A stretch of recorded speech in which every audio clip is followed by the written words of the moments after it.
Louvado seja Deus. Como é bom louvar o Senhor. Como é bom adorar o nome do Senhor. Deus já se faz presente aqui. Nós já podemos sentir a presença de Deus. Que louvores abençoados, né, irmão? Graças a Deus. A igreja vai avançando. Já podemos louvar, louvores abençoados aqui.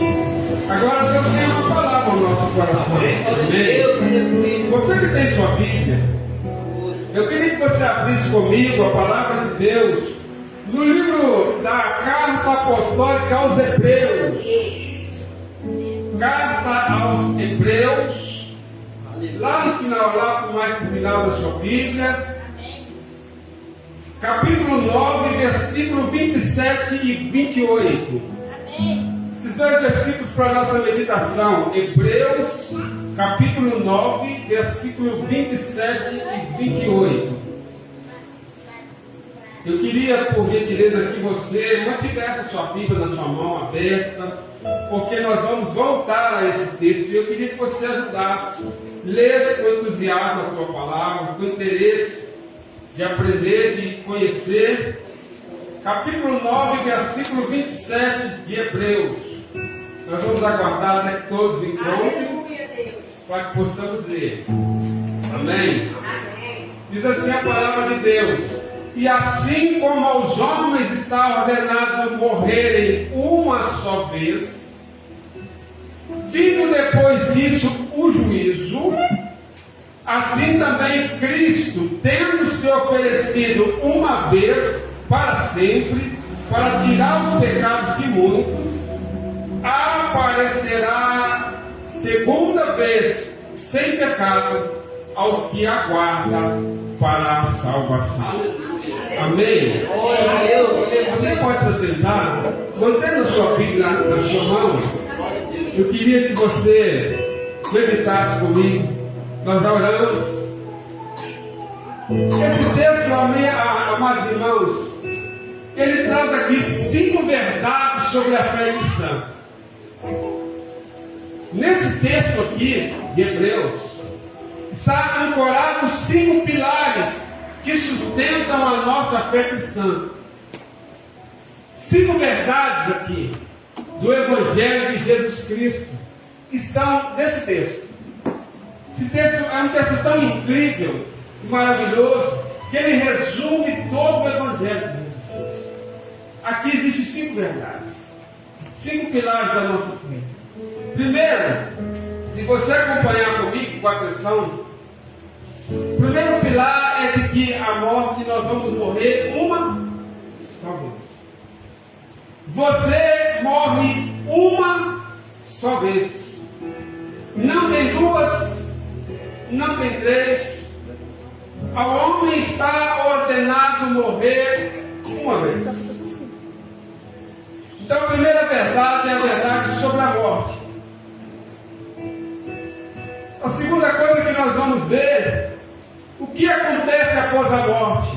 Existe aqui uma segunda verdade do Evangelho, muito difícil de falar, principalmente nos dias de hoje, é que existe um juízo.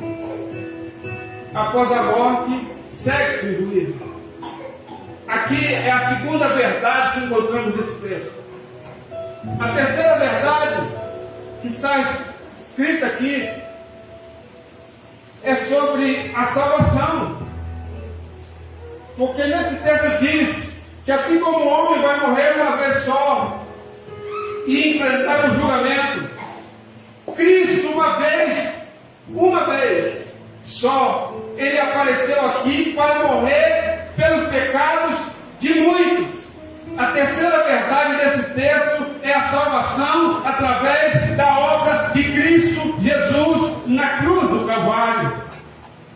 Cristo uma vez só apareceu, de uma vez por todas, uma só vez, para tirar os pecados de muitos. Esta é uma grande verdade. Cristo veio para a salvação. Por isso que nós vamos falar do juízo, sim. Deus, Ele há de julgar vivos e mortos. Ele há de julgar todas as pessoas, mas não sem antes providenciar e deixar uma porta de salvação para a humanidade. Cristo apareceu uma única vez. Não vai haver outra crucificação. Cristo não voltará aqui para ser pendurado novamente no madeiro. Isso aconteceu de uma forma única. Mas escuta, a Bíblia diz que ele aparecerá a segunda vez. Aqui nós temos a quarta verdade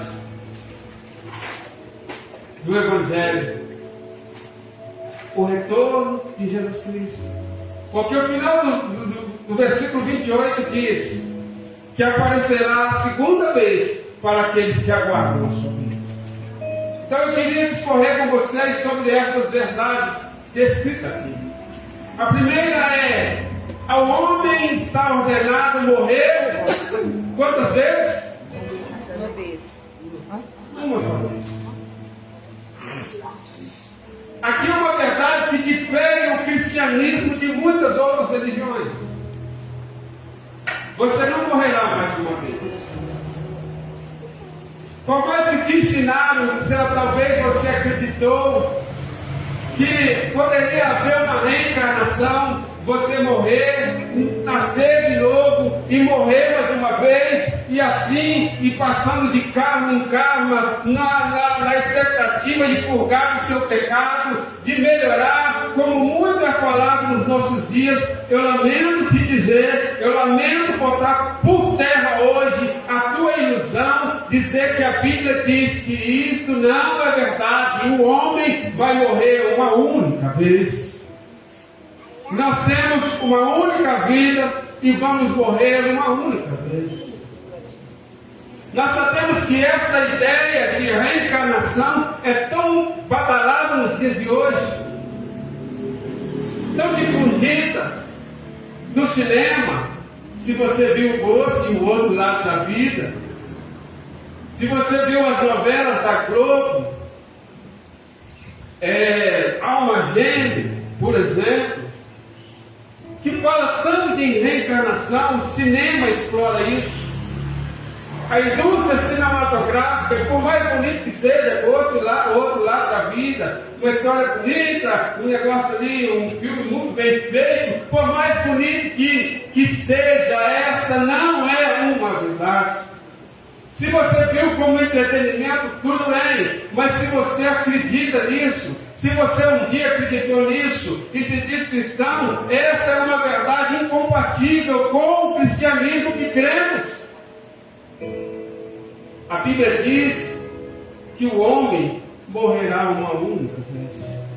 Mesmo porque reencarnação, além da ideia de que você poderá viver outras vidas, morrer outras vezes, ali está implícito também nesta doutrina difundida por Allan Kardec, crida, acreditada e levada ao cinema, à televisão, alcançada no mundo inteiro, a verdade, essa verdade, essa vertente de reencarnação, tão difundida por Allan Kardec, é muito mais antiga do que já vem de povos pagãos antes de Cristo, que também acreditavam nisso. Mas eu vou dizer para você, além disso, ela vai de encontro a uma outra verdade do Evangelho, porque a reencarnação, segundo essa doutrina, é que a pessoa ela vai passando, você vive essa vida, você comete os seus erros, e aí então você volta numa outra vida que chama ali de karma, você volta numa outra vida na expectativa de fazer diferente e pagar os erros dessa vida passada. E aí assim, de karma em karma, de reencarnação em reencarnação, você vai se auto-purificando. Mas aqui nós vamos ver que o Evangelho diz que o homem não pode purificar a si mesmo. O homem depravado, morto nos seus delitos e pecados, ele depende de alguém maior que ele, de alguém que é santo, de alguém que nunca cometeu pecado, a saber, Jesus Cristo, para que seja aceito diante de Deus. Mesmo porque nós lemos aqui de muitos. É Ele que nos purifica de nossos pecados. Não é uma outra vida que nos fará redimir os nossos pecados. Só Cristo pode fazer isso. Então a primeira coisa que eu quero que você pense: você vai morrer uma única vez. Dentro disso eu queria que você pensasse comigo. O problema é que a gente sabe que vai morrer, mas o grande problema da morte é que ela não avisa dia nem hora. E quer queiramos ou não, nós temos que viver preparados para encarar a face da morte, às vezes de hora inesperada. Ela pode chegar para mim ou para qualquer um de nós nesta madrugada. A pergunta que fazemos hoje para o nosso coração, é se estamos preparados para enfrentar a morte. Nós precisamos primeiramente pensar se a morte para nós é um terror ou esperança de ver Jesus. Qual é a sua expectativa como cristão? Você precisa pensar nisso. Você vai morrer uma única vez. Mas eu queria que você olhasse para o texto aqui, versículo 27. Assim como ao homem está ordenado morrer uma só vez, eu queria que você concluísse para mim a leitura aí. Vindo após isso, o que está escrito aí na sua Bíblia? Vindo depois disso, o juízo. Além da morte, todo homem vai morrer. E todos nós, quando morrermos, teremos que comparecer diante de Deus para o julgamento. O apóstolo São Paulo escreveu aos Coríntios que todos nós devemos um dia comparecer ante o tribunal de Cristo para prestar conta daquilo que fizemos por meio do corpo, quer seja boa, quer seja ruim. Existe um julgamento para todos nós. Eu quero dizer para você que essa talvez seja uma das coisas mais difíceis de se dizer, principalmente na nossa era pós-moderna. Porque inventaram o Evangelho de meias verdades, de um Deus que é amor, que é só amor, e como Ele é amor, Ele não vai julgar ninguém enfrentará o juízo, ninguém será. Inventaram esse Evangelho e depois que difundiram isso por aí, falaram que existe um juízo e de que pessoas serão julgadas e condenadas por Deus, virou crime e discurso de ódio. Sim ou não? Estamos vendo agora, recente, o massacre, a polêmica da internet, das redes sociais, é a pregação do pastor André Valadão. Por causa de uma pregação que ele fez lá nos Estados Unidos, onde mora, onde reside, uma pregação que Deus odeia o orgulho. Quanta polêmica. Algo tão óbvio. Haverá um julgamento. Quer queiramos, quer não queiramos. A nós resta estar preparado para esse julgamento. Porque, quer você acredita ou não, nós teremos que comparecer ante o tribunal de Deus e enfrentar o julgamento de Deus. E não é um julgamento desses tribunal de Brasília, de São Paulo, de Curitiba ou de qualquer parte do Brasil corrompido, que absolve ladrão político que rouba dinheiro e que é absolvido, político que fazem as suas falcatruas e depois saem livres e ocupam altos postos nas cortes, nos palácios do governo de nosso país. Deus não se deixa subornar. Diante de Deus não tem jeitinho brasileiro. Existe um julgamento.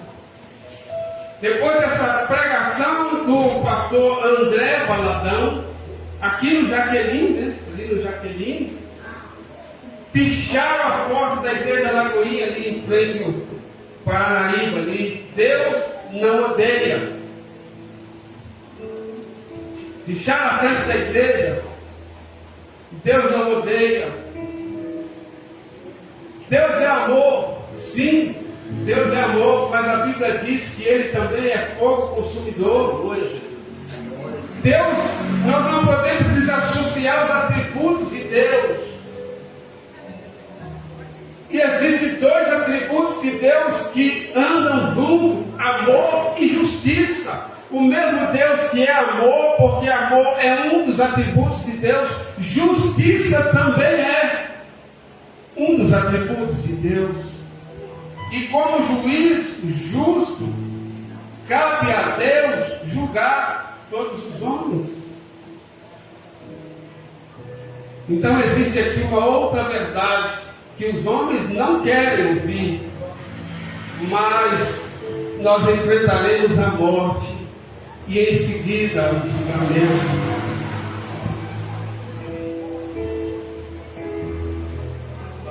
Diante desse tribunal de Deus, nós seremos lá julgados. Todos nós vamos comparecer. Sempre existe uma vertente na escatologia de que nós não vamos ser julgados, mas seremos. A grande maioria, mas existe uma vertente que a grande maioria, da qual eu creio, todos os seres humanos chegarão diante de Deus. No tribunal, quando se chega, você vai diante do juiz e lá é duas coisas, duas sentenças: ou condenado ou absolvido. Diante do tribunal de Deus, nós vamos chegar lá. E um dia vai chamar meu nome. Olha, compareça à minha presença. E eu vou ter que se chegar ao tribunal de Deus, diante do trono de Deus, para ser por ele julgado. E ele vai abrir os livros, porque a Bíblia diz, só você olhar Apocalipse capítulo 21, o juízo final, e que todos os homens, vivos e mortos, diz a Bíblia que os mortos, o mar dará os seus mortos, a terra dará os seus mortos, e todos, vivos e mortos, comparecerão diante do tribunal de Deus para serem julgados pelos que estão nos livros, e os livros serão abertos. E ele vai me chamar e vai dizer, consta aqui nos livros, que você mentiu. Muitas vezes. Você cobiçou muitas vezes. Você quebrou o mandamento, não cobiçarás. Você mentiu. Você desonrou pai e mãe. Você muitas vezes tomou o nome do Senhor teu Deus em vão. E eu estou dizendo aqui que estamos sendo julgados de acordo com os 10 mandamentos, a lei de Deus. E vai dizer sobre todos os mandamentos que eu quebrei. Mas chega um momento em que espero eu que Deus olhe lá e diz, tudo isso você praticou. Mas houve um dia em que você ouviu o Evangelho. E o Evangelho disse para você que você é pecador e precisa se arrepender de seus pecados e crer na obra de Cristo Jesus. E você arrependido se dobrou a mim e pediu perdão pelos seus pecados e se rendeu a Cristo Jesus como Senhor da sua vida. vida. Portanto, ele vai bater o martelo e dizer: absolvido, vinde bendito de meu Pai, possuindo poderás o reino que vos está proposto desde a fundação do mundo. Glória a Deus. Mas poderá chamar o teu nome e dizer para você assim: quantas vezes você foi à igreja, mas nunca quis se render a Cristo Jesus? Quantas vezes você foi à igreja, mas nunca se arrependeu dos seus pecados e se rendeu a sua vida ao senhorio de Cristo Jesus como Senhor e Salvador da sua vida? Quantas vezes você protelou: eu não vou batizar agora, eu não vou ser membro da igreja agora, até que a morte chegou e você nunca quis se arrepender? Apartai-vos de mim, maldito, para o fogo eterno, preparado para o diabo e seus anjos. O próprio Jesus disse que naquele dia muitos dirão: Senhor, em teu nome eu profetizei, em teu nome eu curei, em teu nome eu fiz muitas dessas coisas. E ele vai dizer: apartai-vos de mim, porque eu não vos conheço.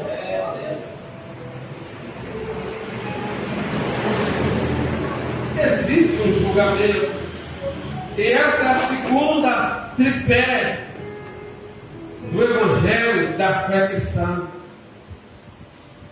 Esses dois que eu disse aqui, o homem vai morrer uma vez, diferencia das doutrinas que eu já disse, como reencarnação, como transmigração de alma. Alguns acreditam, povos pagãos, uma crença muito antiga e que vigora em muitos povos até hoje, de que uma alma, quando a pessoa morre, uma alma, ele sai do corpo e ele pode transmigrar para um animal, uma árvore, uma planta. É a chamada transmigração de alma ou reencarnação. A segunda coisa que nos difere de outros povos é de que nós não somos salvos por nossas obras ou por nossos méritos, mas pelo que Cristo Jesus fez. Bom, se você perguntar por aí, a Bíblia está dizendo aqui que o homem vai morrer e que depois da morte ele vai enfrentar o julgamento. Não tem purgatório. Lamento se ensinaram que a sua alma vai para um lugar chamado purgatório, onde você sofre por um tempo a fim de purgar o seu pecado e depois ir para o paraíso. Não existe essa alternativa. O Evangelho não nos dá essa verdade. Como outros acreditam na salvação pelas obras. Se você perguntar para um muçulmano, por exemplo, como você vai ser salvo e alcançar o paraíso, ele vai dizer para você assim: olha, quando eu chegar diante de Allah, as minhas boas obras precisam ser maiores que as minhas más obras, e quando pesadas, se as minhas boas obras forem maiores que as minhas más obras, eu alcançarei o paraíso. Só que o Evangelho nos ensina outra coisa. Alguém pode dizer para você: se eu for um bom cidadão, um bom cristão, ir à igreja, fazer tudo certo, fazer caridade, eu vou alcançar a salvação. Mas a Bíblia diz que isso não nos garante salvação.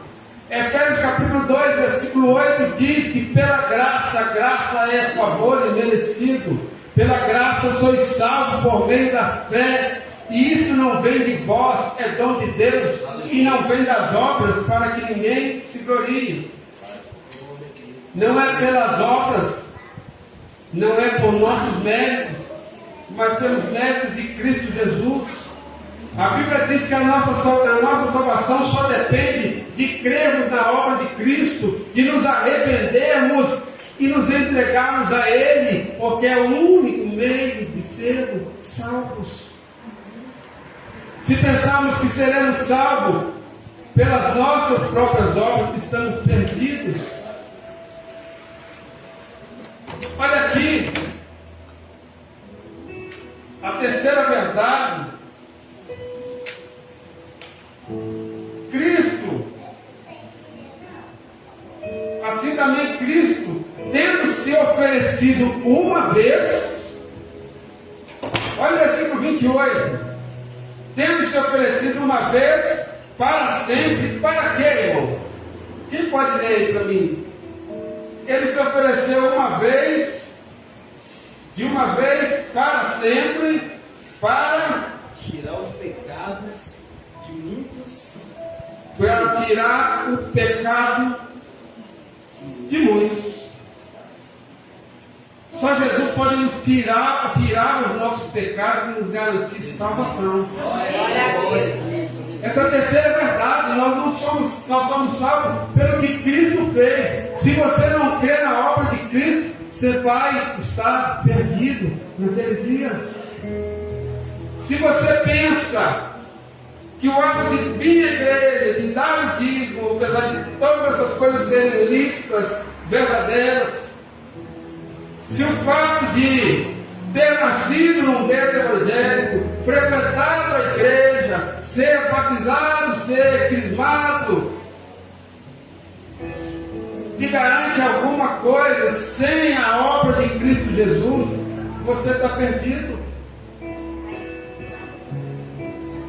Por isso que quando eu disse aqui que se você perguntar para alguém, ele fala, eu vou pelas minhas boas obras, pelas minhas ações, mas se você perguntar para um cristão que conhece o Evangelho, que entendeu o Evangelho, por que você vai para o céu? Ele vai responder, eu vou não pelos meus méritos, porque não os tenho. Sou pobre, miserável, pecador.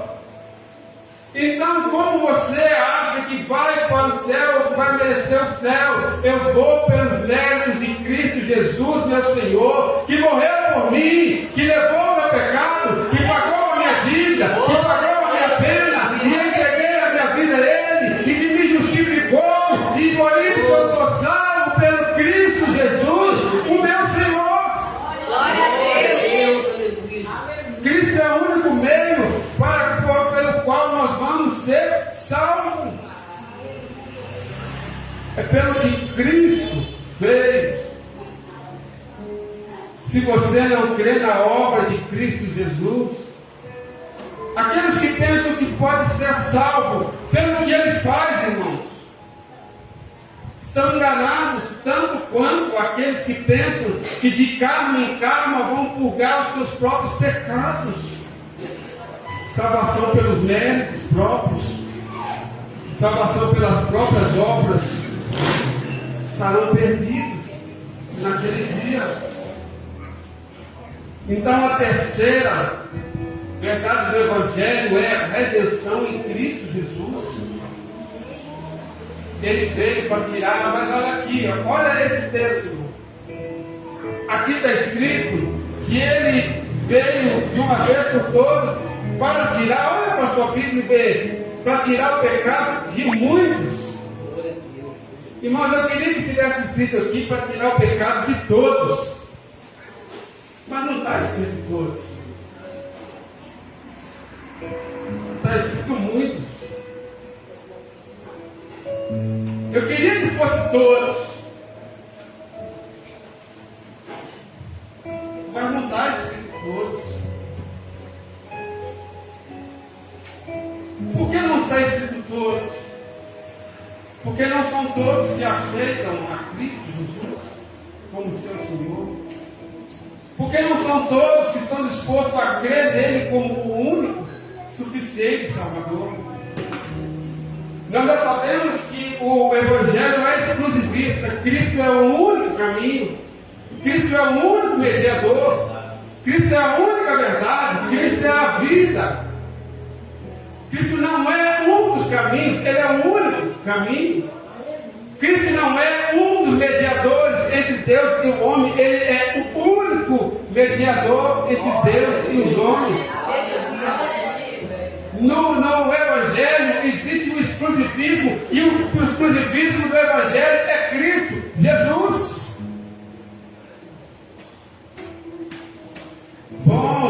podem dizer que todos os caminhos levam a Deus, mas o Evangelho diz que Jesus é o único caminho que leva a Deus. Bom, eles podem dizer para você que toda religião é boa e leva a Deus, mas a Bíblia diz que Jesus é o único caminho que volta a Deus. Então aqui está escrito redenção em Cristo Jesus. Você lembra que eu falei aqui, já estou caminhando para encerrar, que eu falei que muitos vão dizer que vou para o céu porque eu tenho que fazer boas obras.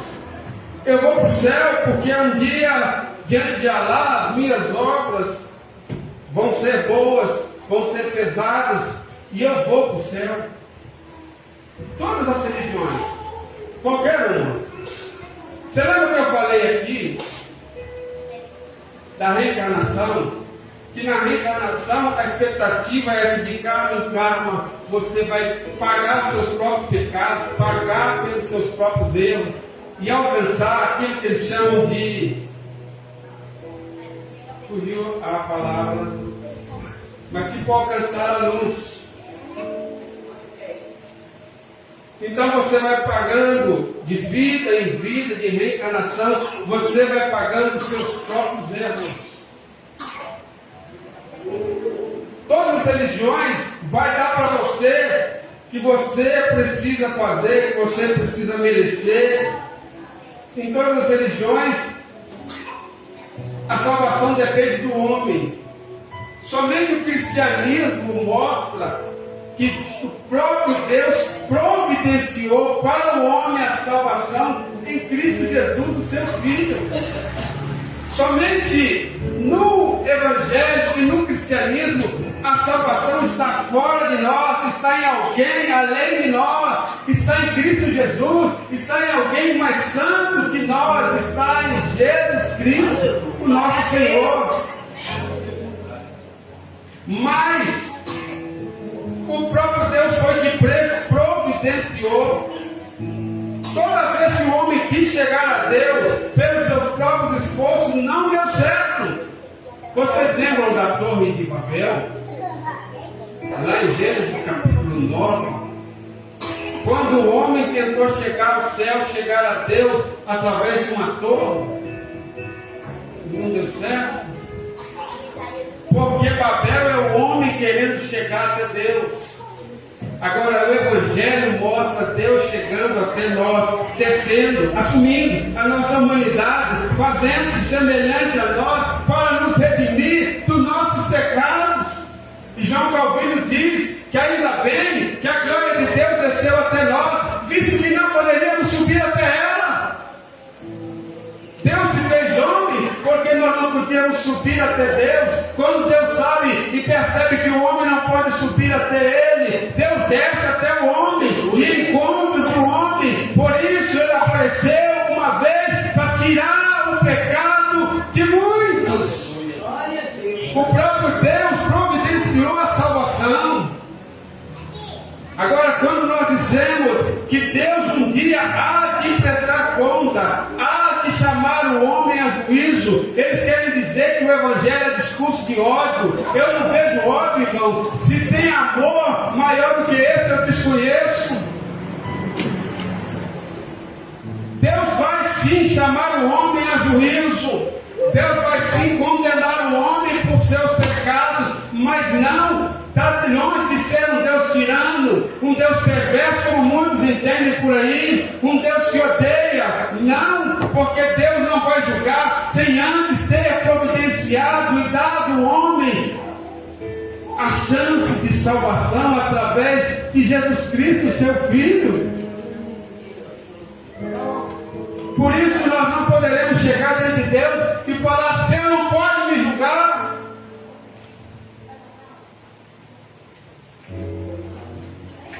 A Bíblia diz que a vinda de Jesus será como nos dias de Noé. Noé ficou 120 anos anunciando: vai vir de novo, vai vir de novo. E o povo criticava, ria, zombava do velho Noé. A arca estava lá, a oportunidade estava franqueada. Mas a Bíblia diz que até que veio o dilúvio que o levou a todos, menos Noé e a sua família. Deus nunca entrou em juízo. O nosso Deus é um Deus de julgamento, irmão. Deus tem feito julgamentos ao longo da história. Você lê a carta de Pedro e a carta de Judas. Segunda epístola, se não me engano, de São Pedro, capítulo 3. E a carta de Judas, que é um capítulo único, tem um texto que parece parecido, parece que um copiou do outro. São dois textos iguaizinhos, tanto de Pedro quanto de Judas. E eles vão narrando que Deus ele tem julgado e Deus tem feito julgamento ao longo da história. Eles começam dizendo que Deus não poupou os anjos que pecaram. Antes lançou à terra aqueles que não guardaram o seu principado. Deus julgou os anjos, Satanás, quando se revelou no céu. Judas e Pedro diz que Deus não poupou o mundo antigo, mas julgou, condenou o mundo ao dilúvio, mas poupou Noé e sua família. Judas e Pedro cita o incidente de Sodoma e Gomorra, que Deus julgou aquelas duas cidades, as cidades circunvizinhas ali, por causa do seu pecado, mas poupou Ló e sua família, com exceção da sua esposa, que olhou para trás e virou estátua de sal. Assim, Deus, aqui diz o apóstolo São Pedro e o apóstolo São Judas, que assim como Deus tem exercido juízo, um dia Deus também exercerá juízo contra os falsos profetas. E eles dizem assim, porque o castigo desses não há de tardar. Então Deus tem exercido já ao longo da história, mostrando que Ele é um Deus de amor, mas não deixa de ser um Deus de justiça. Mas o Deus que antes, mas existe uma verdade em tudo isso, irmão. Deus nunca exerceu juízo sem que a graça de Deus precedesse. A graça de Deus precede a sua justiça. Graça é favor imerecido, graça é bondade de Deus. Em todas essas vezes que Deus exerceu juízo, Deus deu primeiro oportunidade de arrependimento. Porque a Bíblia diz, a Bíblia chama Noé de pregoeiro da justiça, o que nos deixa saber que Noé pregou, aquele povo foi avisado, eles não foram pegos de surpresa, sem antes ter dado. A arca estava lá como uma forma de escape, mas os homens não quiseram. Aqueles que não querem a Cristo Jesus terão que enfrentar o juízo, o julgamento, a sentença e a condenação, porque Deus já providenciou a salvação. E estamos secando a boca de falar. 2 no ano, a igreja está pregando. Cristo é a salvação. Escapa-te da condenação. Volte-se para Jesus. Creia em Cristo Jesus. Entregue a sua vida aos cuidados de Jesus. E você será salvo. A graça de Deus está aberta. Então, nós já vimos aqui que o homem vai morrer uma vez. A doutrina da morte. Porque o próprio Deus disse que seria assim. Vocês lembram do Gênesis? Vocês lembram que Deus falou com o homem: não coma desta árvore, porque o dia em que dela comer, certamente morrerá. E a Bíblia diz que o homem comeu, e como salário daquela desobediência, o homem passou então a morrer. Por isso Paulo diz em Romanos capítulo 5, versículo 21, por ali, Paulo diz que por um homem entrou o pecado no mundo, 5:13, por um homem entrou o pecado no mundo, e com o pecado a morte, E todos os homens então morreram, porque todos pecaram.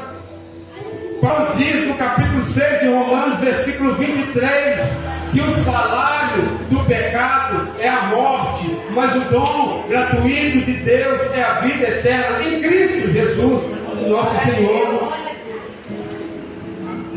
Então, Deus disse que o homem ia morrer. Não é ele mesmo, Deus já disse para Adão: agora, a partir de hoje, você vai comer o seu pão com o suor do seu rosto. Penoso, vai agora prodigar todos os dias da sua vida, até que voltes ao pó, porque tu és pó, e ao pó há de tornar. Gênesis capítulo 3, Deus disse para Adão. Então essa é uma das verdades. O homem vai morrer. A segunda, o homem enfrentará o julgamento de Deus. Nesse julgamento vale só duas coisas: ou somos salvos em Cristo Jesus, ou estamos perdidos, seremos condenados. A terceira verdade aqui é de que Cristo é o único meio de salvação. Ele não disse que ele aqui para tirar o pecado do mundo. A Bíblia diz que ele levou na cruz os nossos pecados. E quando cremos nele, os nossos pecados são transferidos para Jesus. E a sua justiça é imputada a nós. Mas a última verdade, Jesus veio uma única vez. Olha o final do versículo 28. Para tirar os pecados do mundo. Mas aparecerá a segunda vez, sem pecado, para os que aguardam a salvação. O quarto pilar. O quarto pilar da doutrina cristã, do Evangelho, que se resume esse texto, é de que Jesus vai voltar. Ele prometeu que ele vai voltar. A gente vive como se isso não fosse uma realidade, mas ele vai voltar. Nós podemos viver como nos dias de Noé, Jesus disse, vivendo a nossa vida, casando, indo em casamento, festa, casando, dando-se em casamento, vivendo a nossa vida, até que o dia veio o dilúvio. Ele não estava preocupado com isso, hospedado, vendo Noé está falando todo dia. Podemos viver como se Cristo não fosse voltar e sermos pegos de surpresa naquele dia, ou podemos estar aguardando a bendita esperança da volta de Cristo Jesus, ou podemos estar aguardando o dia em que Ele vai buscar a sua igreja. Podemos continuar brincando de evangelho, podemos estar no oba-oba, aquela mensagem bonita para massagear ego, vivendo de campanha em campanha, mas sem se preocupar com a volta de Jesus. A que tudo indica estar mais próximo do que imaginamos. Ou podemos estar cada dia esperando a volta de Jesus. Porque tem duas coisas na vida que não tem aviso prévio: é a morte, o encontro com a morte, com Deus, concluído, ou a volta de Jesus, que Ele não marcou dia e nem hora, e a Bíblia diz que será de surpresa.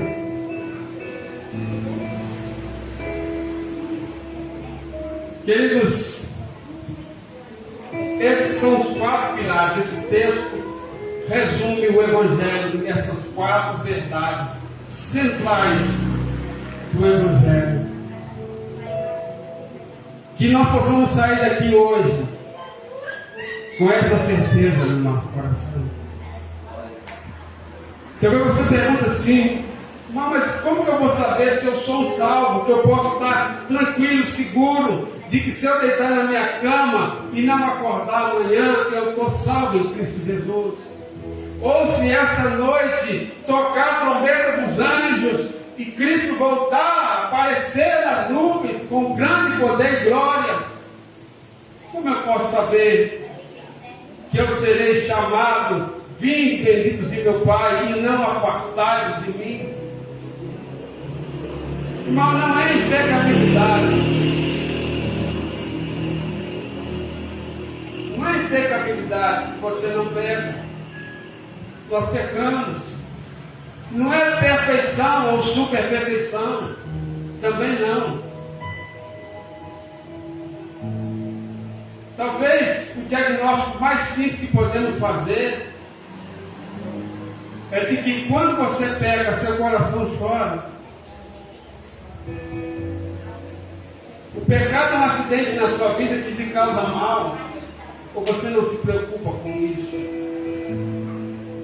Se os seus erros, os seus pecados te causam mal, te fazem chorar, te fazem se arrepender em Cristo Jesus, é sinal que você é um nascido de novo. É sinal de que Cristo habita na sua vida e que você é um desses muitos que está escrito aqui, e não todos. Você tem anseios por Deus, a sua alma, o seu coração geme, clama, você tem sede, tem fome de Deus, então você é um nascido de novo. O termômetro não é santidade como entendido por aí, não é impecabilidade como é entendido por aí. Se você tem sede, se os teus erros te incomodam, e se você tem desejo por mudança, eu quero ser melhor, eu quero mudar o meu jeito, eu quero vencer as minhas limitações, é porque o Espírito Santo de Deus habita em você, porque a Bíblia diz que o ser de Deus é o Espírito Santo, é isso que nos mostra, porque a Bíblia diz que aquele que não tem o Espírito de Cristo, esse tal, não é dele. Diz o apóstolo São Paulo aos Romanos, se nós temos o Espírito de Deus, se Ele habita em nós, então nós pertencemos a Cristo.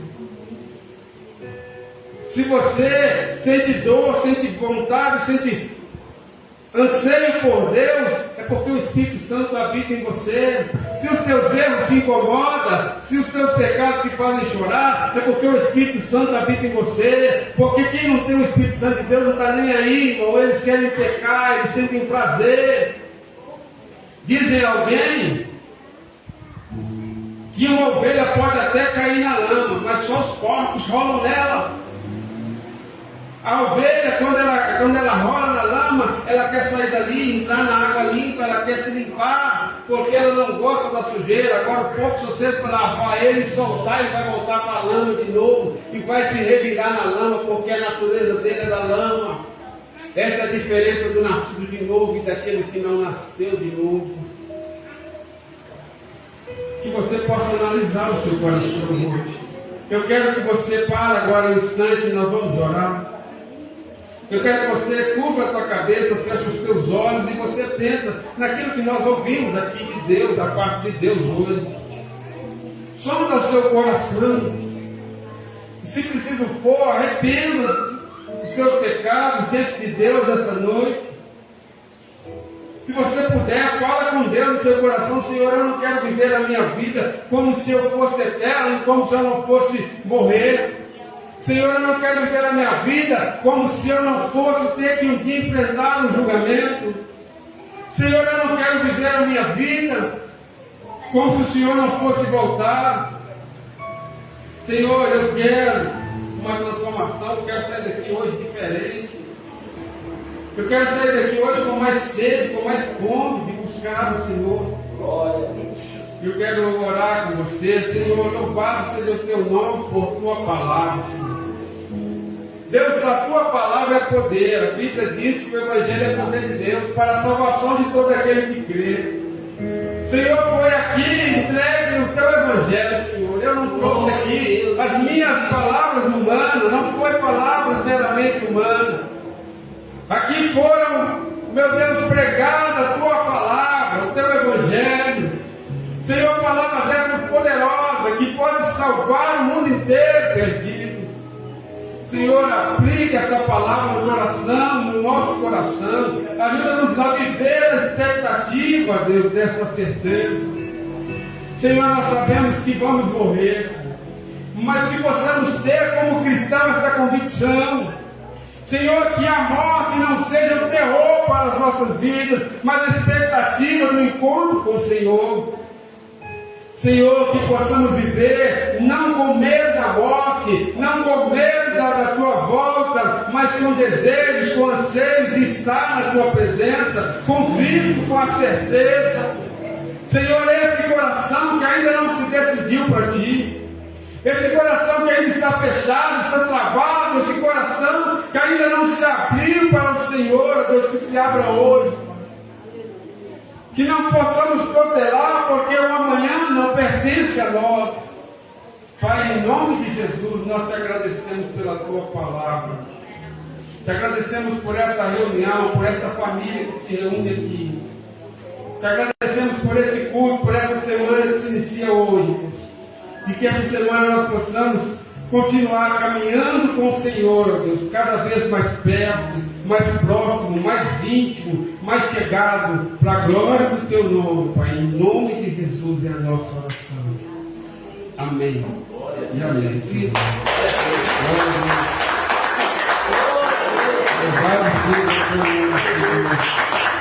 Glória a Deus. Glória, eu quero agradecer a paciência de ter me ouvido aí. Eu espero que eu tenha na minha pequenez